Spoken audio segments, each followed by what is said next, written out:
Hi friends, I just wanted to quickly add in something about my bus ride. And, I know I was talking about bus stations are, you have to be aware, and you do every time you travel, no matter where you are, train, plane, bus, subway, taxi. You have to be mindful all the time you travel, all the time. So I strongly suggest don't drink when you travel if you're traveling alone as a working girl, because you need to have your facilities in order, your wits about you. But I wanted to say, on a positive note, last night, I had a lot of luggage, right? I have a table, I have a suitcase, a full-size suitcase, and I have a little carry-on size suitcase and a dog, okay? A dachshund who weighs about 20 pounds. So that's 4 things, 3 parcels and a dog. And, at a bus station, there's no porter to help you bring your bags. Sometimes, depending on the area you're in, you'll have a really nice bus driver who will help.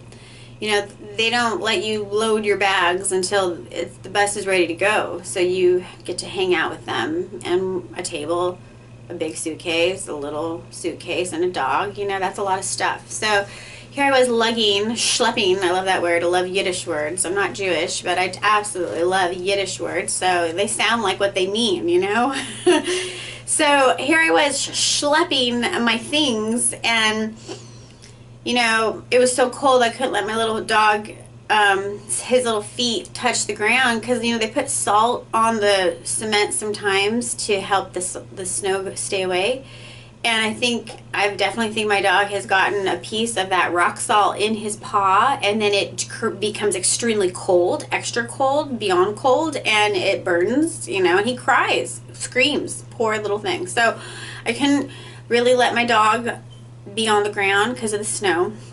So I had to hold him and lug all those things I just mentioned. So I just want to say that, as much as riding the bus is humbling, and you might be with, it may not be first class travel for, compared to other ways, compared to a plane or even a train. Trains are the best. Love a train. But I just want to say that humanity is always showing its colors of beauty. There's a lot of beauty in the world. And, I think when we go in life, especially being from LA, I don't expect anybody to help me with things. LA girls, we're not used to boys opening doors for us. We're in a different culture, and when you go places in the nation where gentlemen, young boys, I've had boys as young as 10 or 9 even wait for me to walk through a door first or open a door for me. That's cultural. That's something that they grew up with, that is embedded in them as a young person, and they take it with them into adulthood. So yesterday when I had all my hands full and it just was like mission impossible to get my things to the bus to be loaded, I left the table where it was. I took the suitcase, the big suitcase, and the little suitcase because they roll fairly well, and I was rolling them, and I realized with the snow it was just too hard, so I just left the little one where it was, and I just continued. I'm holding my dog, and I'm continuing to the bus with my big suitcase. I have every intention on going back for the little bag that I just left far away, sort of, kind of closer to the depot, and then my table's still inside. So, I don't expect anybody to help me at all, and it's just beautiful what you come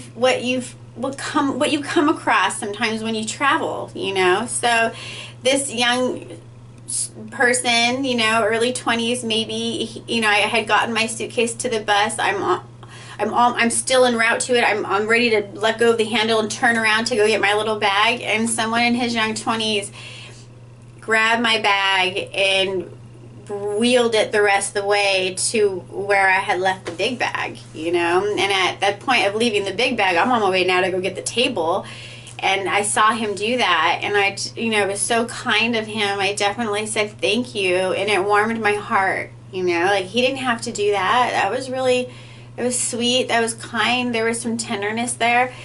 I'm a humanitarian. I expect humans to treat me good, but I'm also a realist, and I've been around You know, I've been a hurt person. I know people aren't always the best, you know, and that they're not always good.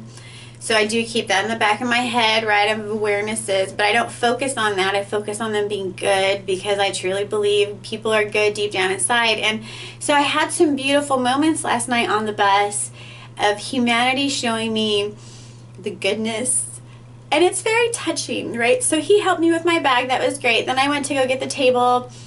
And I'm holding my little dog. I'm trying to get this big, bulky table, you know. And I carried it the rest of the way to the bus. But by the time it was time to get on, you know, people were very kind. And they took their time and let me get my little bag and my dog up, you know. And then, you know, even at the end of getting off the bus, there was this girl on the bus. I could tell she was a foreigner. And she had asked me if I knew where a certain hotel was, and that was actually the hotel I was going to stay at. So I took her in the taxi with me. I was going to pay for that taxi anyways. And, you know, at the end, she said, "Thank you, sister." You know, and there's some kind of language barrier we had, but she definitely did speak English. And at the end, she said, "Thank you, sister."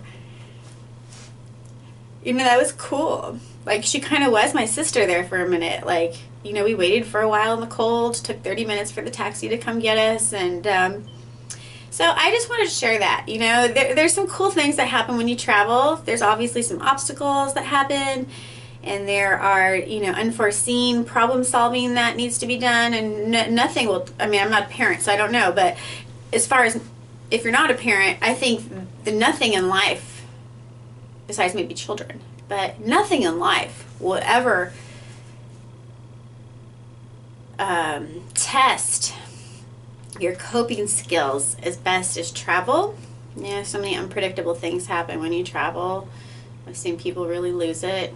I've been on trains that have been stopped for long periods of time where we lost our connection train. I had to put us up in a hotel. You know, the day that happened, I just rolled with it. What can I do? I'm going to breathe fire down their throat. How are you going to do that? It's out of their control, you know? So that was the Amtrak that time. When it came time to get back on that train and continue with the connection, which was 24 hours later, you know, when I checked in, I had no idea that I was the only person who didn't raise hell. But when I checked in that time, they said, "Wow, Miss Sunshine, we've heard that you have just been a saint about this." And I was like, "What?